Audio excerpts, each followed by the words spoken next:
अब दूसरा reverse system बनाओ। यमुना नदी तंत्र के बाद अब आप टॉपिक डालो आज भागीरथी। ठीक है, भागीरथी गंगा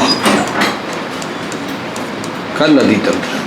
क्योंकि भागीरथी गंगा में आप समझ रहे हो भागीरथी गंगा क्यों कह रहे हैं, क्योंकि वही नदी है जो बाद में जिसका नाम गंगा हो जाता है, वही तो भागीरथी नदी है। तभी अपने को भागीरथी और गंगा नदी का तंत्र बनाना है। ठीक है, तो चलो अब ये जो भागीरथी गंगा नदी तंत्र है इसको आप देखो कैसे हम इसको कवर करेंगे। सबसे पहले कल की तरह ही जैसे कल आपने बनाया था, यमुना नदी जो है उत्तर काशी से निकलती है। उत्तर काशी में यमुना नदी का उद्गम होता है बंदरपूंछ नाम के ग्लेशियर से। अब आप चलो अगली नदी पर, हमें भागीरथी नदी बनानी है। तो देखो कहाँ से नदी निकलती है। सबसे पहले इस नदी का एक बेसिक आउटलाइन बना दो। ठीक है, उत्तर काशी में गंगोत्री ग्लेशियर के गोमुख नामक स्थान से ये नदी निकलती है और इस नदी का नाम भागीरथी है। आपको पता है देवप्रयाग के बाद इस नदी का नाम क्या हो जाता है, गंगा हो जाता है। तो चलो ये मैंने एक बेसिक आउटलाइन बनाई।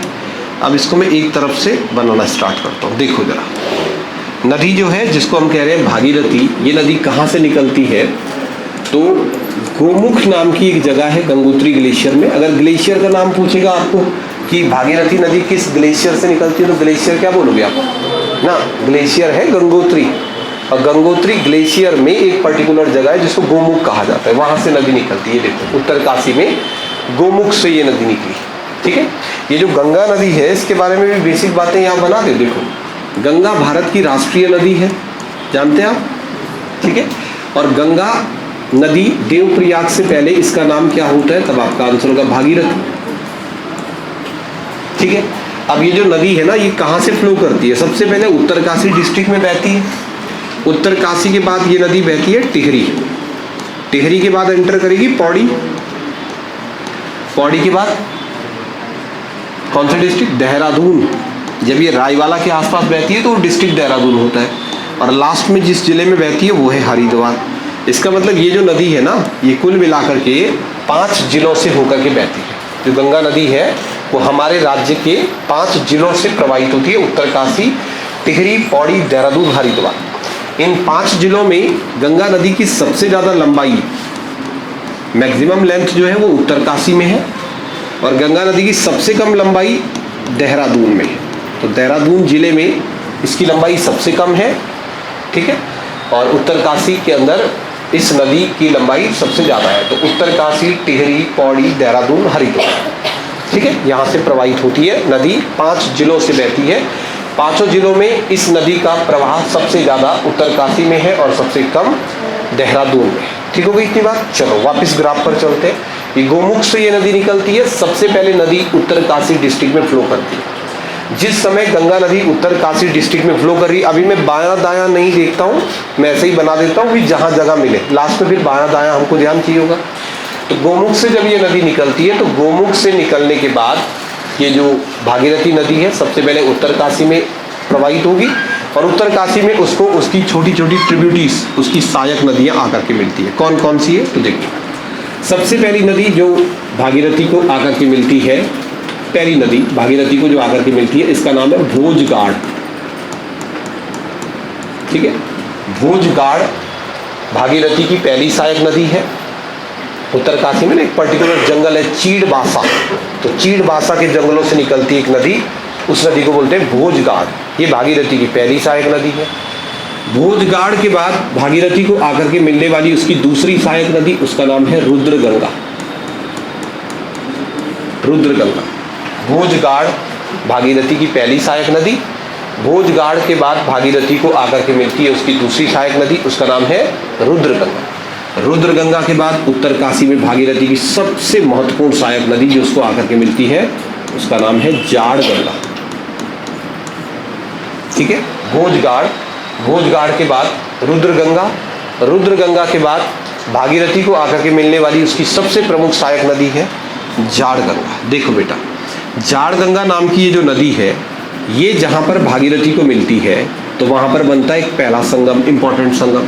जाड़गंगा और भागीरथी का जहाँ संगम होता है उसे कहते हैं भैरव घाटी।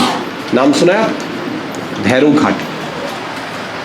तो उत्तरकाशी के भैरव घाटी नामक स्थान पर जाड़ गंगा और भागीरथी दोनों नदियां एक दूसरे को मिलती हैं। ठीक है, गोमुख से नदी निकली और निकलने के बाद जहां संगम बना वो है भैरव घाटी। अब ये जो भैरव घाटी है इसके बारे में मुझे क्या क्या चीजें जाननी चाहिए? भैरव घाटी के बारे में पहली चीज मैं ये जान लूं कि यहाँ दो नदियों का संगम होता है। किस किस का? जाड़ गंगा और भागीरथी का। दूसरी बात मैं ये जान लूं कि इसी भैरव घाटी में, ये जो भैरव घाटी नाम का स्थान है, इसी भैरव घाटी नामक स्थान पर भागीरथी नदी पर एक पुल बनाया गया है। ठीक है, अब भागीरथी नदी पर ये जो पुल बना है भैरव घाटी में, ये पुल हमारे राज्य का सबसे ज्यादा ऊंचाई वाला पुल है। सबसे ज्यादा ऊंचाई पर स्थित पुल भैरव घाटी में है। किस नदी पर? भागीरथी नदी। ऊंचाई कह रहा हूं मैं, लंबाई नहीं। लंबाई वाला पुल, सबसे लंबा पुल कौन है? डोगरा चांठी पुल। अभी नीचे आएंगे उस पर। ठीक है, सबसे ज्यादा ऊंचाई पर स्थित पुल। भैरव घाटी के पास में एक गांव है जो कई बार चर्चाओं में रहता है, परीक्षाओं में भी प्रश्न आता है, लंका गांव। सुना है आपने नाम? लंका नाम का एक गांव है उत्तरकाशी में जो भैरव घाटी के निकट है ना।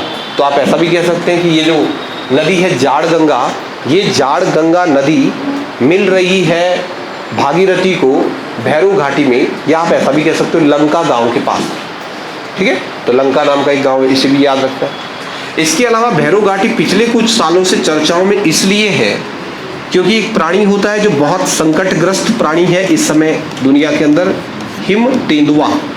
तेंदुआ तो सब समझते हैं। तेंदुआ एक ऐसा भी है जो रहने के लिए बर्फ में जाता है, बर्फ में उसका घर होता है, उसे बोलते हैं हिम तेंदुआ, स्नो लियोपर्ड। तो हिम तेंदुआ को बचाने के लिए इंडिया का, पूरे भारत का पहला कंजर्वेशन सेंटर, पहला संरक्षण केंद्र हमारे ही राज्य के अंदर उत्तरकाशी जिले में भैरव घाटी में स्थापित किया गया है। तो उसको बोलते हैं हिम तेंदुआ संरक्षण केंद्र। तो अब आपको ये कुछ पॉइंट है जो भैरव घाटी के बारे में ध्यान रखने। जैसे भैरव घाटी में जाड़ गंगा और भागीरथी नदी एक दूसरे को मिलती है। भैरव घाटी में स्थित पुल हमारे राज्य का सबसे ज्यादा ऊंचाई पर स्थित पुल है। भैरव घाटी के पास में एक लंका नाम का गांव है और भैरव घाटी में हिम तेंदुआ संरक्षण केंद्र है। हिम तेंदुआ को बचाने के लिए एक संरक्षण केंद्र इसी भैरव घाटी में स्थापित किया। ठीक है, तो भोजगाड़, उसके बाद रुद्रगंगा, रुद्रगंगा के बाद जाड़ गंगा। जाड़ गंगा से आगे चलो तो गंगोत्री के आसपास में भागीरथी को अगली जो उसकी सहायक नदी आकर के मिलती है उसका नाम है केदार गंगा। ठीक है, केदार गंगा एक और सहायक नदी है। उत्तरकाशी की अधिकांश नदियां जो भागीरथी में आकर के मिल रही है वो बहुत मेजर ट्रिब्यूटी नहीं है, बहुत मुख्य सहायक नदियां नहीं है। अभी तक जितनी हमने बनाई है उसमें बेटा सबसे इंपॉर्टेंट अभी तक वालों में कौन है? जाड़ गंगा। जाड़ गंगा अभी तक की इंपॉर्टेंट नदियां हैं। तो भोजगाड़, रुद्रगंगा, जाड़ गंगा, केदार गंगा। इसके बाद बहुत छोटी छोटी स्थानीय नदियां आकर के भागीरथी को मिलती है। मैं दो चार के नाम लिख देता हूँ। जैसे भागीरथी को आकर के मिलने वाली उसकी एक सहायक नदी है और उसका नाम है श्याम गंगा। श्याम गंगा बहुत छोटी नदी है लेकिन उत्तरकाशी डिस्ट्रिक्ट में भागीरथी में आकर के मिलती है श्याम गंगा। ऐसी एक नदी है जो उत्तरकाशी डिस्ट्रिक्ट में भागीरथी को आकर के मिलती है, इसका नाम है व्यास गंगा। ऐसे एक लोकल नदी है हरसिल के आसपास भागीरथी को आकर के मिलती है, इसको बोलते हैं जलंधरी गाड़। जलंधरी गाड़, ये कुछ स्थानीय नदियां हैं, छोटी छोटी नदियां हैं। कौन कौन सी? श्याम गंगा, व्यास गंगा, जलंधरी गाड़। ठीक है, कुछ लोकल स्थानीय नदियां जो भागीरथी को आकर के मिलती है, श्याम गंगा, जलंधरी गाड़, व्यास गंगा। ठीक है, स्थानीय कुछ लोकल नदियां। और नीचे आप चलोगे तो नीचे आकर के अब उत्तरकाशी में दूसरी एक इंपॉर्टेंट नदी है, सहायक नदी भागीरथी की, उसको बोलते हैं असी गंगा।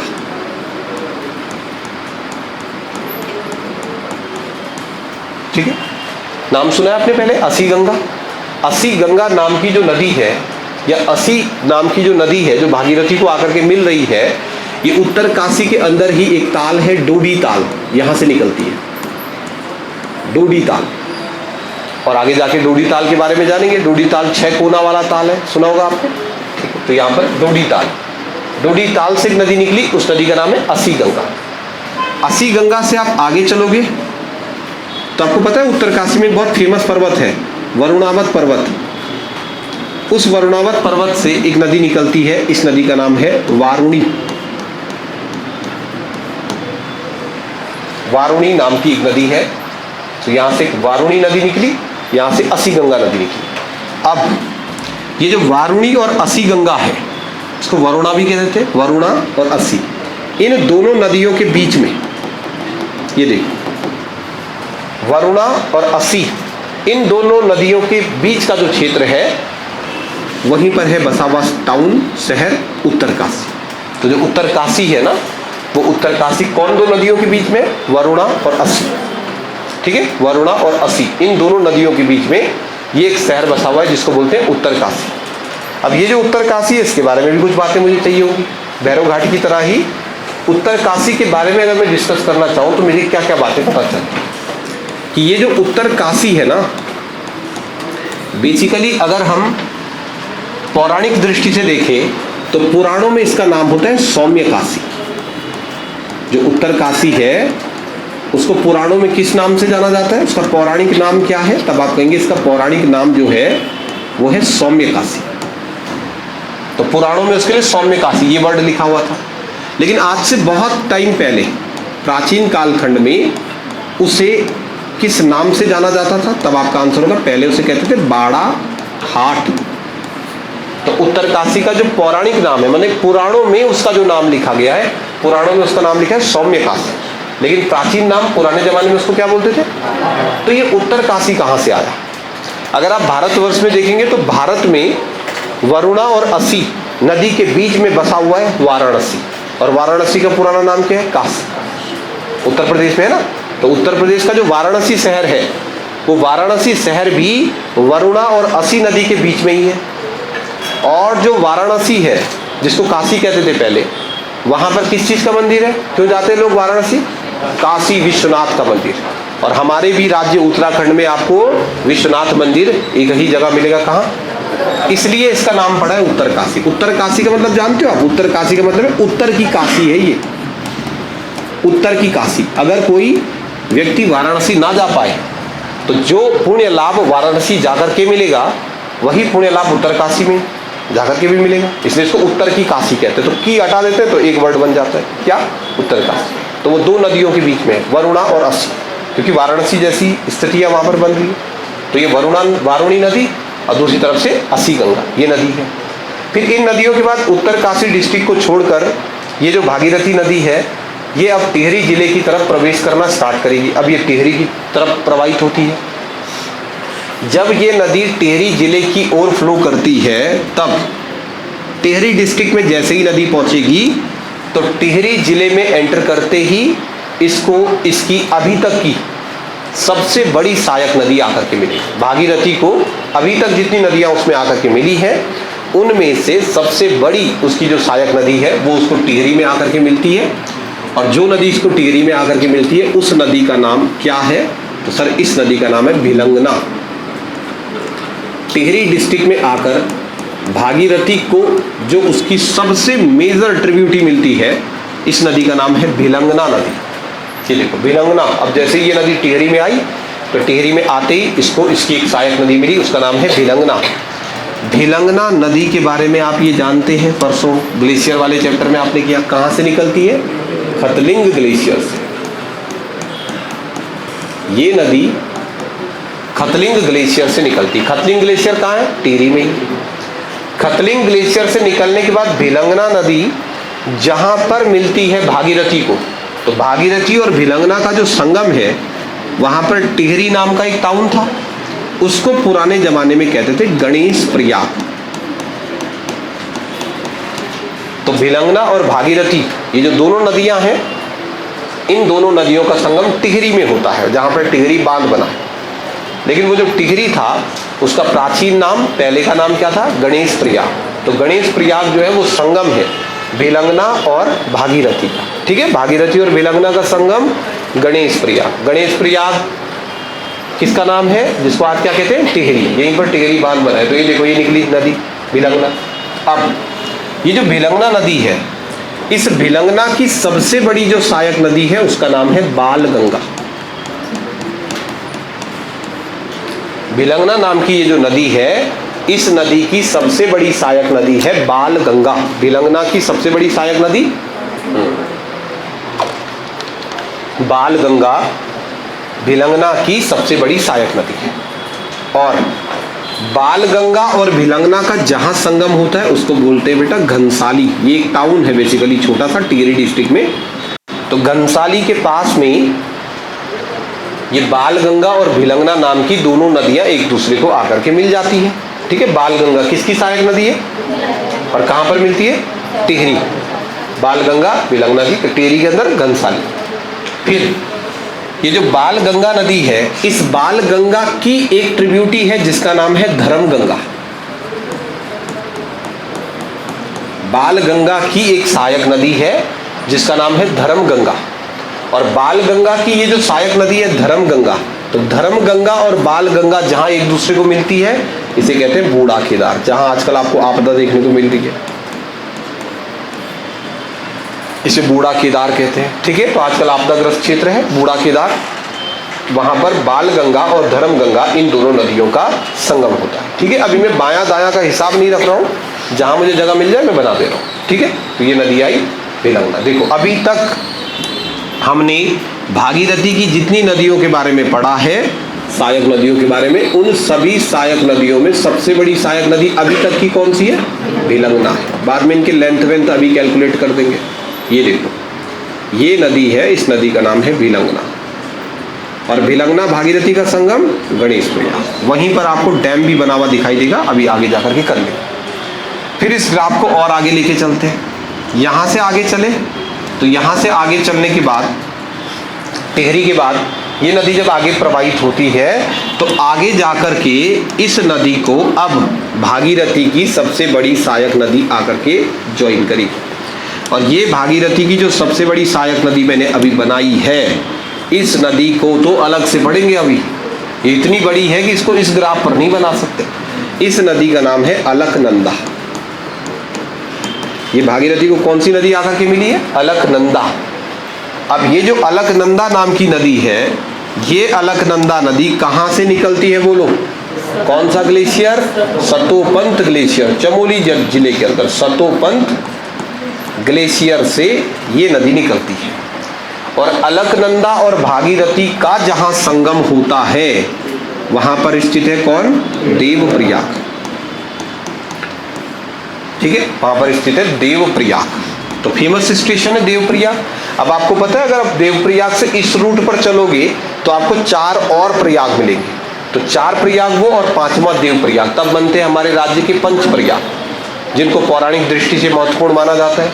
आप यहां से ऊपर चलोगे तो ये इस वाले में आएंगे, जब अलकनंदा, रुद्रप्रयाग, कर्णप्रयाग, विष्णुप्रयाग, नंदप्रयाग, ऐसे करके प्रयाग बनेंगे। तो टोटल 5 प्रयाग इस रूट पर बनेंगे, आगे बनाएंगे इनको। तो ये देवप्रयाग में अलकनंदा और भागीरथी दोनों का संगम होता है। जब दोनों नदियां एक दूसरे को मिल जाती है, अब इसका नाम भागीरथी नहीं होता है, अब इसको क्या बोलते हैं, गंगा। यानी देवप्रयाग के बाद ही इस नदी को गंगा नाम से जाना जाता है, देवप्रयाग तक इसे भागीरथी कहते हैं। तो आप ये मान के चलो कि अभी तक जो सिस्टम हमारे पास था वो भागीरथी नदी का था। अब इसके बाद जो है, अब ये नदी का नाम गंगा हो गया। तो नदी थोड़ी बदली, नदी तो वही है, 2 नदियों के मिलने से बनी है। अब देवप्रयाग से अगर हम आगे चलें तो देखो, देवप्रयाग से आगे चलने के बाद अब इस नदी को कौन कौन सी इसकी सहायक नदियां आकर के मिलेगी। देवप्रयाग से जब हम आगे चलेंगे तो अब देखो 2 मिनट के लिए मेरे साथ चलो, कहाँ, तो पौड़ी डिस्ट्रिक्ट में चलते हैं। पौड़ी, मतलब सच में नहीं चलना, यहाँ चलना है, हाँ खड़ा हो गया थे तो ठीक है। तो थोड़ा देर पौड़ी डिस्ट्रिक्ट चलते हैं, मैं वारुणी हटा देता हूँ यहाँ से। अब हम चलते हैं पौड़ी डिस्ट्रिक्ट। आपको पता है पौड़ी जिले में हमारे राज्य का एक पर्वत है, जिस पर्वत को उत्तराखंड का पामीर कहते हैं। उस पहाड़ का नाम है दूधातोली, सुना होगा आपने नाम ना। तो ये देखो, ये पौड़ी डिस्ट्रिक्ट के अंदर यहाँ पर एक पर्वत श्रृंखला है जिसका नाम है दूधातोली। पौड़ी, चमोली, अल्मोड़ा में फैली हुई एक बहुत बड़ी पर्वत श्रृंखला है जिसका नाम है दूधातोली। अब क्या होता है, इस दूधातोली के 2 हिस्सों से 2 नदियां निकलती है। ये देखो दो नदी निकली। एक नदी जो पश्चिमी क्षेत्र से आई इसको बोलते हैं पश्चिमी नयार, और एक नदी जो पूर्वी क्षेत्र से आई उसको बोलते हैं पूर्वी नयार। दो नदियां निकली, एक है पश्चिमी नयार, एक को बोलते हैं पूर्वी नयार। ये पश्चिमी नयार और पूर्वी नयार नाम की नदियां एक दूसरे को जहां पर मिलती है, बोलो जगह का नाम, पेपर में आया था क्वेश्चन, हाँ बोलो, हाँ सतपुली, वेरी गुड। जहां ये दोनों, पौड़ी का एक स्टेशन है ना, एक छोटा सा टाउन है सतपुली, तो पश्चिमी नयार और पूर्वी नयार नदियां एक दूसरे को कहां पर मिलती है, सतपुली। जब सतपुली में दोनों नदियां एक दूसरे को मिल जाती है तब ये पश्चिमी पूर्वी कुछ नहीं होगा, तब इसका नाम सिर्फ होता है नयार, और नयार नाम से ये नदी आगे बढ़ते हुए भागीरथी नदी में, कौन सी नदी में, कौन सी नदी में बोलो, भागीरथी नदी में नहीं, गंगा नदी में। अब भागीरथी खत्म हो गई, गंगा नदी में आकर के जिस पॉइंट पर मिलती है उस जगह को देखो, बहुत ध्यान से समझना इसको, इस जगह को व्यास घाट कहते हैं, या इसी स्थान को इंद्रप्रयाग भी कहा जाता है। अब ये कंफ्यूजन पॉइंट आ गया फिर, इंद्रप्रयाग या व्यास घाट में किन दो नदियों का संगम होता है, नयार और गंगा। भागीरथी नहीं लिखना है, बार बार फंसाएगा तुमको इस क्वेश्चन में, हम भी कई बार फंसाएंगे आपको टेस्ट में। हम आपको क्वेश्चन लिख करके दे देंगे कि इंद्रप्रयाग किसका संगम है, और पहला ऑप्शन बना के देंगे तुमको भागीरथी तथा नयार, और तुम खट बोला मार दोगे उसमें, और तब बीच नीचे रहेंगे डी ऑप्शन में लिखा हुआ कि नहीं नयार तथा गंगा, तब थूक लगा के मिटाते फिर बाद में ना, ये गलत हो गया बोले, तो ऐसा नहीं करना, ध्यान से समझो, गंगा और नयार, कई बार फंस जाओगे इस क्वेश्चन में। दूसरा पॉइंट समझो, जो देवप्रयाग है ना, देवप्रयाग, उसका भी एक नाम है इंद्रप्रयाग, देवप्रयाग को भी इंद्रप्रयाग कहा जाता है। तो कई बार जब क्वेश्चन आता है कि इंद्रप्रयाग किसका संगम है, तो वहां आपको दो ऑप्शन भी डाल देगा कभी कभी, अलकनंदा और भागीरथी, और नीचे लिखेगा गंगा तथा नयार, इसमें भी दिक्कत हो जाती है। फिर बच्चों को ये लगता है कि यार ये भी तो बात सही है, इसका भी तो नाम इंद्रप्रयाग है, ऐसा भी हो जाता है कई बार। तो आप समझो इस बात को कि जब इंद्रप्रयाग संगम के नाम पर पूछा जाए तो आपको हमेशा आंसर क्या लगाना है, नयार तथा गंगा, जब वो संगम के तौर पर पूछा जा रहा है। हाँ, आपको ये पूछ लिया जाए कि इंद्रप्रयाग किसका नाम है, तब आप कहोगे देवप्रयाग। आप खुद से देखो, आपसे कोई आदमी पूछेगा कि भागीरथी और अलकनंदा का संगम कहाँ होता है, तो क्या बोलोगे, देवप्रयाग कि इंद्रप्रयाग, देवप्रयाग। क्योंकि ज्यादा चर्चित नाम कौन सा है, देवप्रयाग। जब इंद्रप्रयाग एक संगम के रूप में आपसे पूछा जाए तो ध्यान रखना कि जो इंद्रप्रयाग है वो संगम किस चीज का होता है, नयार और गंगा। गंगा और नयार इन दोनों नदियों का संगम व्यास घाट में होता है, और व्यास घाट में जब ये दोनों नदियां एक दूसरे को मिल जाती है तो इन दोनों के संगम को, वैसे तो नाम है व्यास घाट, लेकिन उसको किस नाम से भी जाना जाता है, इंद्रप्रयाग के नाम से भी जाना जाता है। चलो जी और आगे बढ़ते हैं। हाँ, ये पौड़ी में बेटा, अब हम पौड़ी में आ गए, ठीक है। अभी चलो पूरा बढ़ देंगे धीरे धीरे। अब देवप्रयाग के तुरंत बाद जो है ना, देवप्रयाग के बाद, देवप्रयाग के पश्चात, लिख दूं मैं यहाँ पे एक पॉइंट लिख देता हूं मैं, क्या कि देवप्रयाग के पश्चात, देवप्रयाग के पश्चात गंगा नदी, भागीरथी नहीं, गंगा नदी टिहरी तथा पौड़ी जिले की सीमा बनाती है। टिहरी तथा पौड़ी जिले का बॉर्डर जो है वो इसी नदी से बनता है। देवप्रयाग के बाद नदी के पार पौड़ी होगा, नदी के पार टिहरी होगा, ठीक है। तो टिहरी और पौड़ी की सीमा बनाने वाली नदी गंगा है, गंगा, ठीक है। वो कौन सी नदी है जो टिहरी और पौड़ी की सीमा बनाती है, तो गंगा नदी है जो टिहरी और पौड़ी की सीमा का निर्धारण करती है। और ये नदी आपके पास है नयार, नयार मिल गई। चलो नयार से आगे बढ़ते हैं जी, आगे चले। आपने ये नाम सुना है, सब बच्चों ने सुना होगा, कण्वाश्रम, सुना है नाम कण्वाश्रम? बताओ क्या है कण्वाश्रम? ऐसा बचपन में पढ़ते थे स्कूल में कि हमारे देश का नाम भारत पड़ा एक बच्चे के नाम पर जिसका नाम था भरत। अब वो भरत दुष्यंत और शकुंतला का पुत्र था, और वो भरत बाघ के दांत गिनता था, बल ऐसी बात देखा है तुमने? तो उसके नाम पर हमारे, तो वो जो भरत है उसके माता पिता दुष्यंत और शकुंतला की कहानियां, प्रेम कहानियां जुड़ी है कण्वाश्रम से। और कहाँ है कण्वाश्रम? पौड़ी में। कहाँ पर? कोट द्वार के अंदर, जो कोट द्वार है ना पौड़ी में, वहां पर एक जगह है, उसको बोलते हैं कण्वाश्रम। अब इस कण्वाश्रम से एक नदी निकलती है, देखो कण्वाश्रम से निकलने वाली एक नदी है, इस नदी का नाम है मालिनी। और मालिनी गंगा में आकर के मिलने वाली अगली उसकी एक सहायक नदी है, उसका नाम है मालिनी। तो पौड़ी जिले के अंदर कण्वाश्रम से निकलने वाली एक नदी है जिस नदी का नाम है मालिनी, और ये मालिनी नदी गंगा को आकर के पौड़ी के जिस जगह पर मिलती है उसको बोलते हैं रावती घाटा, ये भी पौड़ी में है। ठीक है, कण्वाश्रम से एक नदी निकली, नदी का नाम है मालिनी। अब मालिनी नाम की ये जो नदी है ये गंगा को आकर के मिलती है कहां पर, रावती घाटा नाम के स्थान। ठीक है, ये भी पौड़ी के अंदर स्थित है, इस नदी का नाम है मालिनी।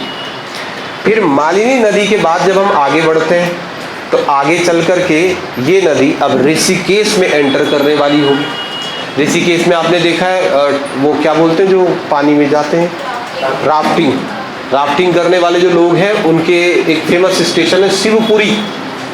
तो ऋषिकेश एंटर करने से पहले शिवपुरी के पास में गंगा को टिहरी जिले से आकर के मिलने वाली उसकी एक फेमस सहायक नदी है जिस नदी का नाम है हेवल नदी। ये हम क्यों लिख रहे हैं हेवल नदी यहाँ पर, क्योंकि आगे जाकर के जब हम उत्तराखंड के वन आंदोलनों को पढ़ेंगे तो उत्तराखंड के प्रमुख वन आंदोलनों में से एक वन आंदोलन आपको इस हेवल नदी की घाटी में भी देखने को मिलता है, हेवल नदी घाटी का वन आंदोलन। तो यहाँ से एक नदी आई, इस नदी का नाम हेवल है, टिहरी जिले से प्रवाहित होती है। हेवल नदी से आप आगे बढ़ोगे तो अगली नदी जो आकर के गंगा को मिलती है ऋषिकेश में, इस नदी का नाम चंद्रभागा है। सुना है आपने, जो ऋषिकेश के बच्चे होंगे तो जानते हैं चंद्रभागा। और चंद्रभागा और गंगा का जो संगम है वो होता है ऋषिकेश। तो ऋषिकेश जो है वो चंद्रभागा और गंगा के संगम पर स्थित एक जगह है, इसको बोलते हैं चंद्रभागा और गंगा का संगम ऋषिकेश। ठीक हो गया। चलो अब थोड़ा देहरादून चलते हैं। अब देहरादून की कोई नदी जो जाकर के गंगा नदी को मिले तो उसके लिए थोड़ा प्रावधान आप देखो यहाँ ये देहरादून है। देहरादून के अंदर ना देहरादून की दो फेमस नदियां हैं। अगर हम देहरादून की दो फेमस नदियों की बात करें तो देहरादून की दो सबसे प्रमुख नदियों में एक नदी है जो मसूरी से निकलती है। मसूरी से निकलने वाली ये जो नदी है इस नदी का नाम है सौंग। नाम सुना है आपने, सौंग नदी, सबने सुना है देहरादून में है नदी। ये देखो ये नदी सौंग, और इस सौंग नदी की देहरादून में जो सबसे बड़ी सहायक नदी है, सौंग की देहरादून में जो सबसे बड़ी सहायक नदी है उसका नाम है सुसवा। तो देहरादून के अंदर दो फेमस नदियां हैं, एक है सौंग और सौंग की सहायक नदी कौन सी है, सुसवा। ये देखो सौंग और सुसवा देहरादून की दो फेमस नदी है। ये जो सुसवा नाम की नदी है, ये देखो ये जो सुसवा नाम की नदी है, ये सुसवा नाम की नदी को दो स्थानीय नदियां मिलती है, एक रिस्पना और एक का नाम है बिंदाल। बिंदाल पुल जा रखे तुम, बिंदाल नदी पर है वो पुल, तो बोलते हैं उसको बिंदाल पुल। और रिस्पना पुल वहीं से तो आई हो। रिस्पना पुल नहीं तुमको पता, रिस्पना पुल नहीं पता तुमको, तुम्हें पता ही नहीं रिस्पना पुल। पता है ना, सुना तो होगा नाम रिस्पना पुल। देहरादून में एंट्री कर वहीं से तो आए होंगे तुम ना, जौनसार वाले नहीं आते वहां से और उत्तरकाशी वाले इधर से आ जाते हैं, लेकिन और देहरादून से कहीं भी जाओ तो रिस्पना पुल तो फेमस है। तो रिस्पना नदी के ऊपर बना है पुल, तो रिस्पना पुल। और बिंदाल नदी के ऊपर बना है पुल, तो बिंदाल और रिस्पना ये दो नदियां हैं। सौंग की भी एक सहायक नदी है, उसका नाम है वाल्दी। ये सब शिवालिक नदियां हैं, छोटी नदियां, छोटी छोटी नदियां, ग्लेशियरों से नहीं निकलती है। ये देखो वाल्दी वो सौंग की सहायक नदी है, रिस्पना और बिंदाल वो सुसवा की सहायक नदियां हैं। अब ये सारी नदियों का पानी अपने साथ कलेक्ट करके ये नदी आगे बढ़ेगी। नदी का नाम क्या है, सौंग। और ये सौंग नदी जब इन सारी नदियों का पानी आगे लेकर के आगे बढ़ेगी तो इस नदी को रायवाला के पास में, इसी सौंग नदी को रायवाला के पास में एक और इसकी सहायक नदी आकर के मिलती है जिसका नाम है जाखन नदी। ये सब सौंग की सहायक नदियां हैं। सौंग की एक सहायक नदी है सुसवा, और सुसवा की सहायक कौन कौन है, रिस्पना और बिंदाल। और सौंग की सहायक वाल्दी। अब देखो वाल्दी, जाखन, सुसवा ये सब सौंग की सहायक नदियां हैं। जाखन नदी डोईवाला के पास में आकर के सौंग नदी को मिल जाती है, और ये सारा पानी लेकर के सौंग नदी जो है ये सौंग नदी ये सारा पानी लेकर के रायवाला के पास में गंगा नदी में जाकर के मिल जाएगी। तो रायवाला है ना ऋषिकेश में, मतलब ऋषिकेश में मतलब डिस्ट्रिक्ट तो देहरादून है, रायवाला देहरादून डिस्ट्रिक्ट के अंदर आ जाएगा। तो रायवाला के अंदर ये सारी नदियां आकर के गंगा नदी को मिल जाती है। ये लो, और आप आगे बढ़ोगे तो फिर नदी एंटर करती है कौन से डिस्ट्रिक्ट में, हरिद्वार। अब नदी हरिद्वार जिले के अंदर प्रवेश करती है। जब ये नदी हरिद्वार जिले में प्रवेश करती है तो हरिद्वार डिस्ट्रिक्ट में प्रवेश करते ही ये देखो, ऐसा कहते हैं, कहानी है बहुत पुरानी, कि एक बार 5 पांडव उत्तराखंड आए थे। जब ये पांडव उत्तराखंड आए थे तो अचानक से इनको हरिद्वार के पास में प्यास लग गई द्रौपदी को, और जब प्यास लगी तो आसपास तो कुछ था नहीं, तो भीम ने अपना गदा मारा जमीन पर और वहाँ एक गड्ढा बना और उस गड्ढे में पानी निकल गया। तो वो जो भीम ने जो गड्ढा बनाया था वहाँ पर, उस पर्टिकुलर गड्ढे पर एक कुंड बन गया जिसको बोलते हैं भीम गैड़ा। तो जैसे ही हम हरिद्वार में पहुंचेंगे तो हरिद्वार में हमको एक जगह मिलेगी, उस जगह का नाम है भीम गैड़ा। ये जगह अभी आगे काम आएगी हमारे को, भीम गैड़ा, ठीक है, भीम गैड़ा ये एक स्थान है। अब जरा एक बात और समझ लो, ये देखो जो ये गंगा नदी है ना, इस गंगा नदी के बारे में एक बात जानो। देखो ये जो नदी है ये जब प्रवाहित होती है उत्तराखंड से तो कैसे बहती है गंगा नदी, जरा देखो। गंगा नदी आ कहाँ से रही है, देखो उत्तरकाशी से ना, ये देखो, ये ज़्यादा बड़ा हो गया भाई, ये देखो ये जो गंगा नदी है ये यहाँ से आई उत्तरकाशी से। उत्तरकाशी से प्रवाहित होने के बाद कौन जिला गई बोलो, टिहरी। टिहरी डिस्ट्रिक्ट से फ्लो करने के बाद ये कौन सी जगह आई, पौड़ी से होते होते देहरादून से होते थे हरिद्वार से खड़ा ये यहाँ चल गई, ऐसे घूम गई वहाँ से। तो ऐसा घूमने से क्या हुआ, ऐसा घूमने से गुरुजी ये हुआ कि ये, अब आप याद करो पहले दिन नक्शा बनाया था उत्तराखंड का, याद करो जरा, उत्तराखंड के साथ बॉर्डर बनाने वाले उत्तर प्रदेश के जिले, ये देखो यहाँ पहला जिला है उत्तर प्रदेश का, क्या नाम है, सहारनपुर। यहाँ पर डिस्ट्रिक्ट सहारनपुर है। सहारनपुर के ठीक बगल में यहाँ मुजफ्फरनगर है।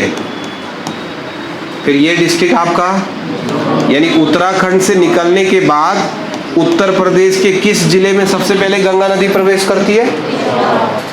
अब बिजनौर के आगे जो जिले आएंगे वहाँ तो नदी बह रही है, तो वहाँ तो वाटर सप्लाई मिल गई, कोई दिक्कत नहीं है। फिर नेपाल से भी नदियाँ आती है, वो भी उत्तर प्रदेश के इस हिस्से में आ जाती है। लेकिन यह क्या होगा, यह सहारनपुर मुजफ्फरनगर नदी ही नहीं है, क्योंकि जो दूसरी नदी है, अब दूसरी भी देख लो, दूसरी जो हमारी नदी है वो है यमुना। यमुना ये ठका ऐसे गई ऐसे गई ऐसे गई और सीधा बाद में गंगा में मिल गई। तो अब क्या होता बेटा, ये जो क्षेत्र है ये पूरा का पूरा क्षेत्र, इसको बोलते हैं पश्चिमी उत्तर प्रदेश। और इस पश्चिमी उत्तर प्रदेश में वाटर तो है ही नहीं, वाटर रिसोर्सेज है ही नहीं, जल संसाधन है ही नहीं, नदी ही नहीं है वहाँ। अब जब यहाँ नदी ही नहीं है तो यहाँ के लोग, और जमीन है टकाटक, मैदानी क्षेत्र है, बहुत बढ़िया खेती होती है, पर खेती के लिए पानी तो चाहिए। अब बारिश पर कब तक बैठे रहे। तो जब अंग्रेज आए थे तब अंग्रेजों में एक, अंग्रेजों का बड़ा फेमस नाम है, अगर आपने सुना होगा, पीवी कॉटले। तो ये पीवी कॉटले नाम के आदमी ने एक डिसीजन लिया, क्यों ना हम इस गंगा नदी से एक नहर निकाल दे जो पश्चिमी उत्तर प्रदेश को वाटर सप्लाई करे, पानी दे दे। हमारे ही राज्य उत्तराखंड से अगर आप देखोगे तो हरिद्वार में, जहां पर मैंने ये बनाया भीमगैड़ा, तो हरिद्वार के इस भीमगैड़ा से एक नहर पश्चिमी उत्तर प्रदेश के लिए निकाली गई है। और गंगा नदी पर ये जो उत्तर प्रदेश के लिए नहर बनाई गई है, इस नहर का नाम ऊपरी गंग नहर होता है। क्या बोलते हैं इसको, अपर गंगा कैनाल, ऊपरी गंग नहर। कल बताओ कौन सी नहर बनी थी यमुना नदी पर, शक्ति नहर। और अभी गंगा नदी पर कौन सी नहर बनाई गई है, ऊपरी गंग नहर का निर्माण किया गया गंगा नदी पर। मैं ऊपरी गंग नहर के बारे में भी 2-3 बातें यहाँ लिखना चाह रहा हूँ, जरा समझना। ये देखो ऊपरी गंग नहर, क्यों बोलते हैं उसको ऊपरी गंग नहर, क्योंकि गंगा नदी पर फिर बाद में उत्तर प्रदेश में दूसरी नहर बनी है, निचली वाली गंग नहर। ऊपरी गंग नहर किस नदी पर बनाई गई है, आंसर क्या होगा, गंगा नदी पर। गंगा नदी पर यह नहर बनी है। कब बनाई गई, 1854 में। किसने बनाई? पी.बी. कॉटले। थोड़ा देर के लिए सोचो कि अगर पृथ्वी पर या भारत में गंगा नदी नहीं होती तो क्या होता, बताओ। कितना बड़ा एरिया को वाटर दे रही है ना।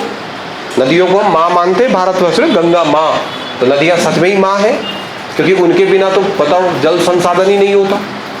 तो पृथ्वी पर गंगा को कौन लाए? राजा भगीरथ। तो थैंक यू बोलो उनको, थैंक यू बोलो। ये राजा भगीरथ, थैंक यू भाई, आप नहीं लाते तो दिक्कत हो जाती। लेकिन राजा भगीरथ जब पृथ्वी पर गंगा लाए तो उत्तरकाशी वाले बोलो थैंक यू बोलेंगे, और टिहरी वाले भी, पौड़ी वाले भी, जहाँ जहाँ गई होगी नदी, पिथौरागढ़ वाले भी बोलेंगे थैंक यू। पिथौरागढ़ वाले क्यों बोलेंगे जब वहाँ है ही नहीं वो नदी? तो ऐसे ही उत्तर प्रदेश के अंदर जो मुजफ्फरनगर है, जब वो नदी वहाँ जाती नहीं तो वो क्यों बोले थैंक यू? वहाँ पानी कौन ले गया? वहाँ पानी ऊपरी गंग नहर ले गई। और ऊपरी गंग नहर किसने बनाई? पी.बी. कॉटले को नाम दिया गया क्या? आधुनिक भारत का भगीरथ, क्योंकि वो हर उस जगह पानी लेकर के गया। आगे पढ़ेंगे नहरें। आधुनिक भारत का भगीरथ किसको कहा जाता है? इसी पी.बी. कॉटले को, क्योंकि इसने इतनी सारी नहरें बनाई, वहां पानी ले गया जहां पानी पहुंच भी नहीं सकता था। इसे आधुनिक भारत का भगीरथ कहते हैं। 1854 में इसने ऊपरी गंग नहर का निर्माण किया। और ऊपरी गंग नहर जो है वो कहां से स्टार्ट होती है? तब आप क्या कहोगे? भीमगेड़ा बैराज से। हरिद्वार के अंदर जो भीमगेड़ा बैराज बनाया गया है वहां से ये अपर गंगा कैनाल, ऊपरी गंग नहर स्टार्ट होती है। गंगा रिवर 1854 में पी.बी. कॉटले के द्वारा ये नहर बनाई गई। पी.बी. कॉटले को आधुनिक भारत का भगीरथ कहते हैं। और ये गंगा नहर कहाँ से, गंगा नहर कहाँ से शुरू होती है? भीमगेड़ा बैराज से ये नहर स्टार्ट होती है। ठीक है जी। और सबसे पहले गंगा नहर उत्तर प्रदेश के किस जिले में एंटर करती है? मुजफ्फरनगर। और गंगा नदी कहाँ प्रवेश करती है? बिजनौर। गंगा नदी यूपी के सबसे पहले किस जिले में जाती है? बिजनौर। और गंगा नहर मुजफ्फरनगर जिले में एंटर करती है। तो यहाँ से हमने निकाल दी ऊपरी गंगा। इसके बाद जब नदी हरिद्वार में बहती है तो वहाँ उसको कुछ छोटी छोटी उसकी सहायक नदियाँ मिल जाती है, रतमऊ। और लास्ट नदी जो उत्तराखंड में गंगा को मिलती है, रुड़की से आने वाली नदी सोलानी और रतमऊ नाम की दो स्थानीय नदियां गंगा नदी को हरिद्वार में जाकर के मिल जाती है। ये लो,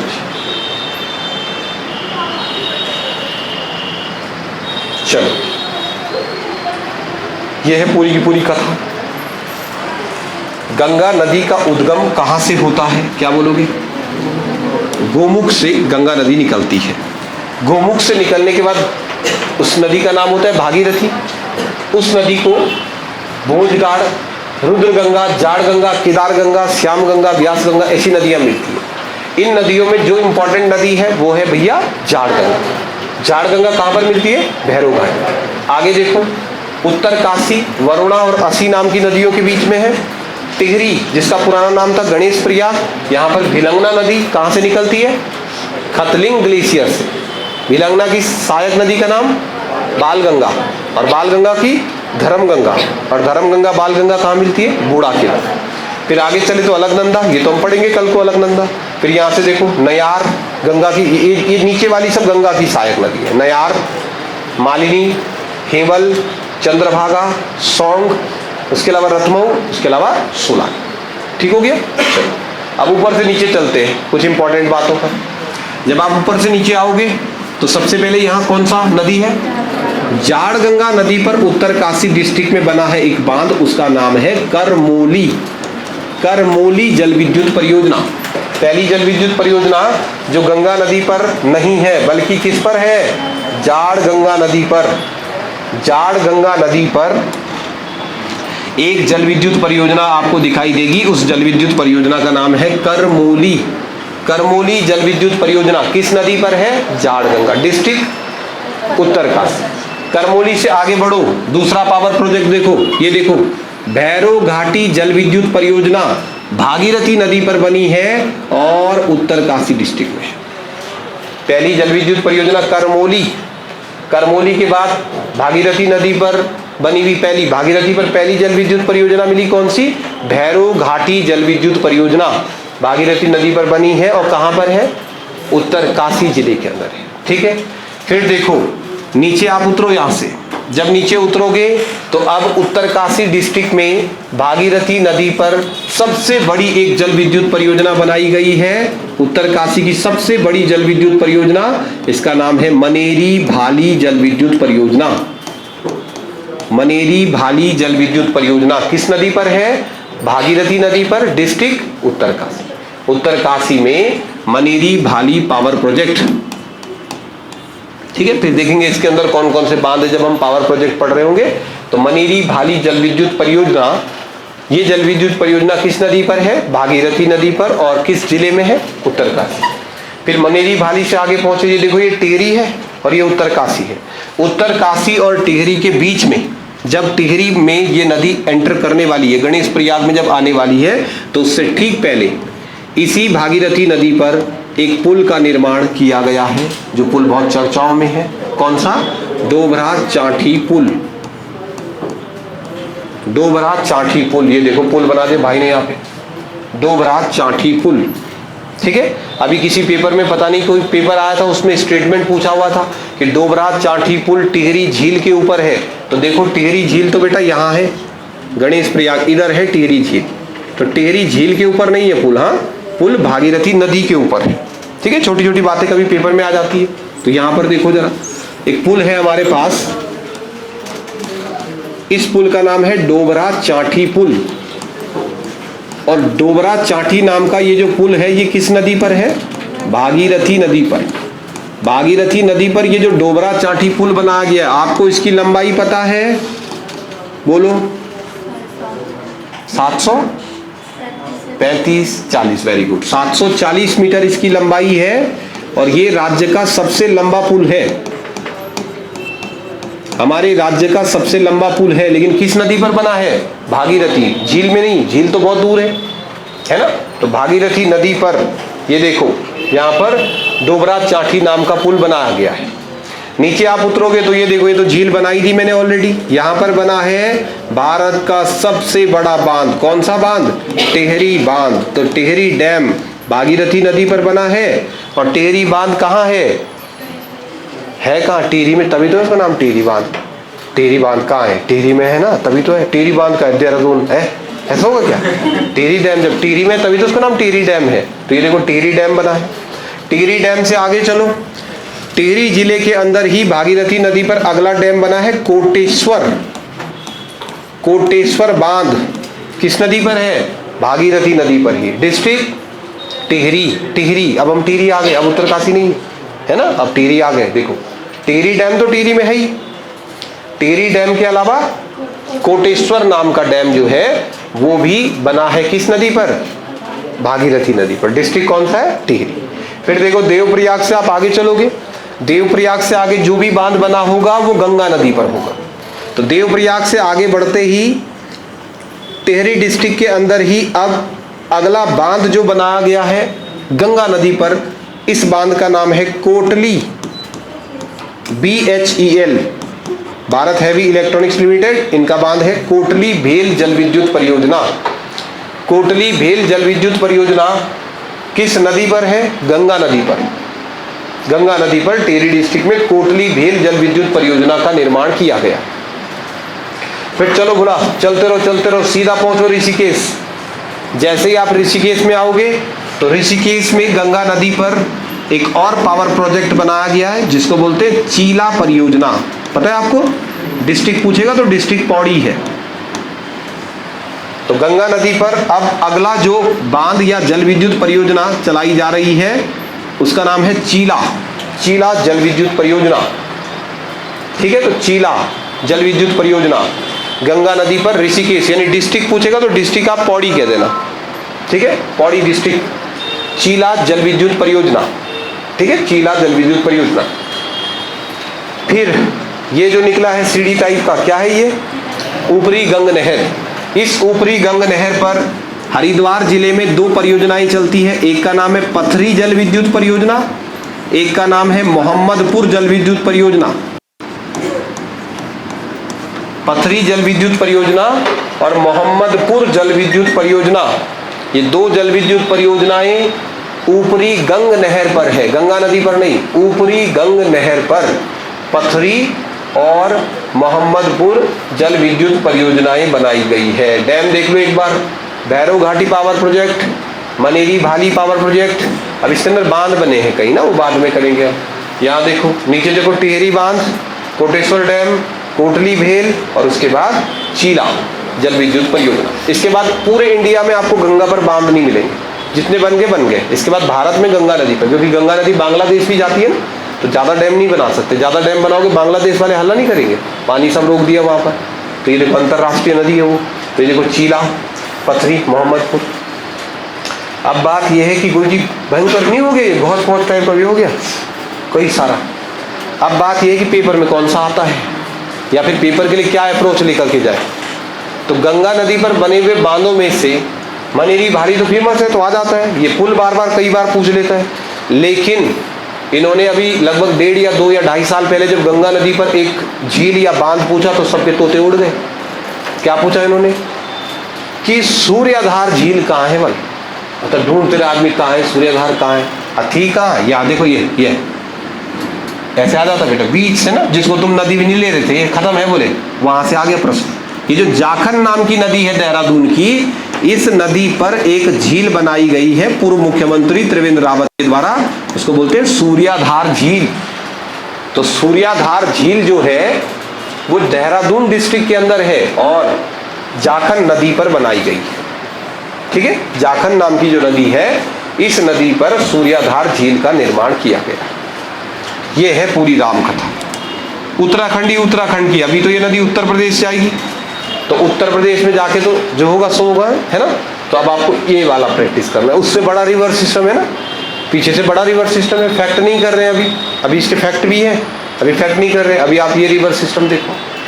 तो अगर आप ये रिवर सिस्टम बना गए तो फिर कल की तरह वापिस से करो, जैसे आपने कल किया था कि मुझे भागीरथी गंगा नदी के बारे में कुछ फैक्ट लिखने हैं। क्या? नदी का उद्गम, नदी की सहायक नदियां और नदी पर बने हुए बांध। बनाओ जरा, ठीक है। चाहे अगर आप नहीं रिकॉल कर पाते तो पीछे से जाके देख लो, लेकिन सहायक नदियां ऐसे लिखा करो। देखो जैसे आप सहायक नदी का नाम लिख रहे हैं ना, भिलंगना, तो भिलंगना का भी उद्गम लिख दिया करो। अगर है कोई बड़ी नदी है, कहाँ से निकलती है? खतलिंग ग्लेशियर से। और भागीरथी को कहाँ पर मिलती है? गणेश प्रयाग। तब एक नदी पूरी हो जाएगी। ठीक है, चलो बनाओ ये ग्राफ।